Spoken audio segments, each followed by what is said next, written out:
What's up, guys? So I actually just came back from Funnel Hacking Live. It was amazing. It was awesome. But in this video, I want to go over 3 main secrets that they were going over in their presentations that was super impactful that you can use immediately for your e-commerce business. All right, so these 3 things that I'm going to share is really the things that are relevant, that are new, and that are super important that you could tell was kind of the running theme of Funnel Hacking Live. So I want to jump right into it. And the first thing that I was always confused as a beginner was the idea of saturated market versus having a new idea, meaning red ocean versus blue ocean, right? Many people always kind of preach that, look, if you're gonna start a business, make sure that you're unique, you're different, maybe you have like a Shark Tank idea, or you'll hear other people that are very experienced and they'll be like, no, you wanna go where it's saturated because there's a reason why it's saturated, because it's selling. Now, you hear both of these sides and it makes sense, but how do you actually put it into action?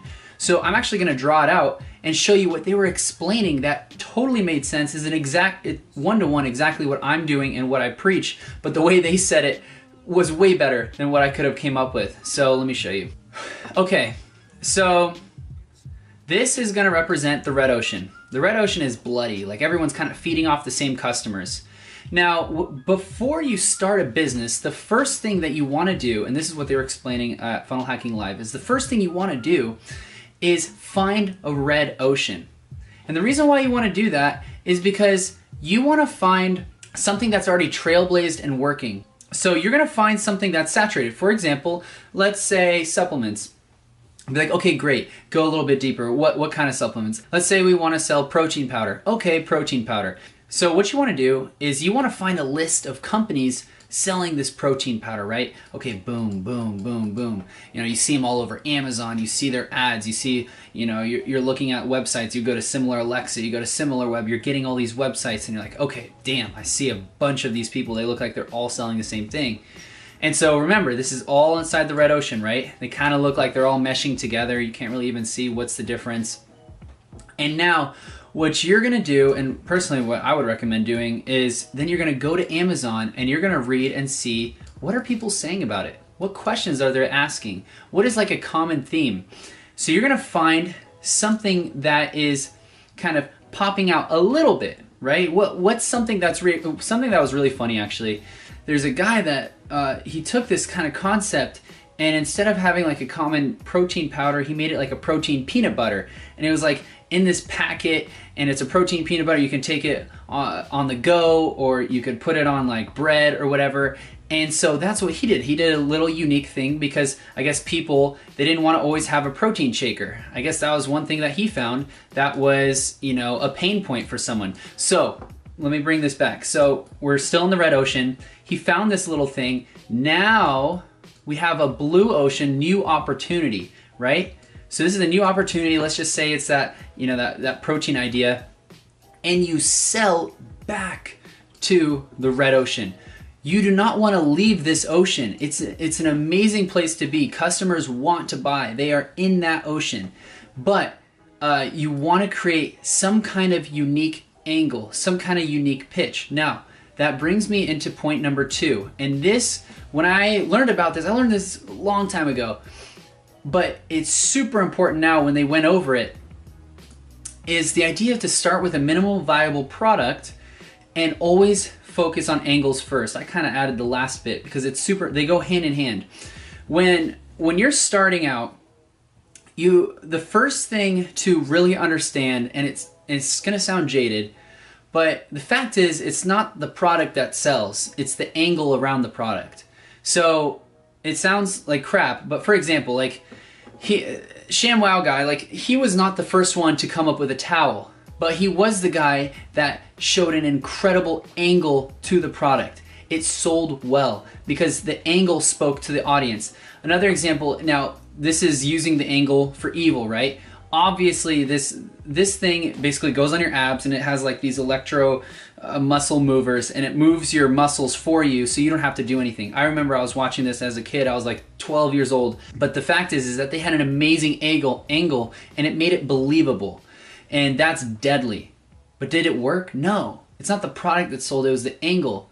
And I mean, I could have put in so many examples, but even like Dr. Oz with his garbanzo beans or whatever, like, it was the angle of the product. It was the credibility. It was not because the product was that incredible or unique, right? So it's always the angle first. So what you should do, and what I will be doing, because I'm actually starting another little department with my store, is that you want to start with a minimal viable product and test the angle first. So you want to have something that's like not totally finished yet and just be like, hey, do people connect with this? Ah, that was junk. I guess they didn't really care. Let me try another thing. Let me try a different angle. You know, let me try different hooks, right? Then once you get some traction, you're like, it's go time. Let's invest full in. We're going to go and scale this to the moon. And that's the way to safely scale if you don't have a big budget. The last one that I want to go over and I want to recap, a lot of people in the room really resonated with this. I just want to kind of make something really clear. Every single entrepreneur that I met at that event that started had immense, massive pain. Every single one of them. They all failed. They all are still looking for answers. That's mainly why everyone's at Funnel Hacking Live, because not everyone has it figured out. Some people do, actually. And they all had this like uncertainty. Some of them were really afraid to take action. Some people get through this learning loop where they're just constantly learning and get this learning addiction because they're too scared to take action. If you just follow what other people have already done, if you just follow the steps, if you're a beginner, for example, if you're a beginner and you're like, oh, well, you know, I don't have a problem-solving product, that's fine. Then instead of, like, for example, if you're like selling jewelry, instead of focusing on like the angle and learning different ways to kind of like pitch, you should learn the business model. For example, like let's just say there's a software company. A software company has a completely different business model, like a different front end and back end and way that they kind of measure their metrics. Now, that's a totally different business model than physical products. There's a way easier way. You can't go and take different ideas from different companies and mesh it all together and think you're making a smart soup, because you're not. And that's what I did. I made this soup that I thought was a good idea, but I had no experience. And I ended up shooting myself in the foot, and I was scared to take any action.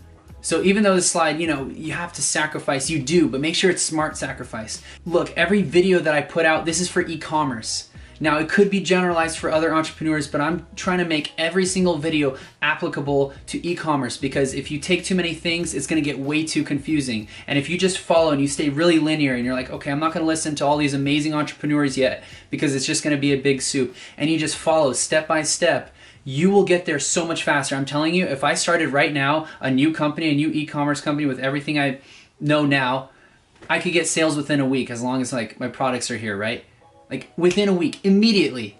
And it's not because I'm so smart. It's just because I'm following the process and I have understanding of what works. And you guys could do the same. So I thought this was really powerful with what I learned. Now, I'll be honest, like Funnel Hacking Live, it was an incredible experience. There was more than just 3 things.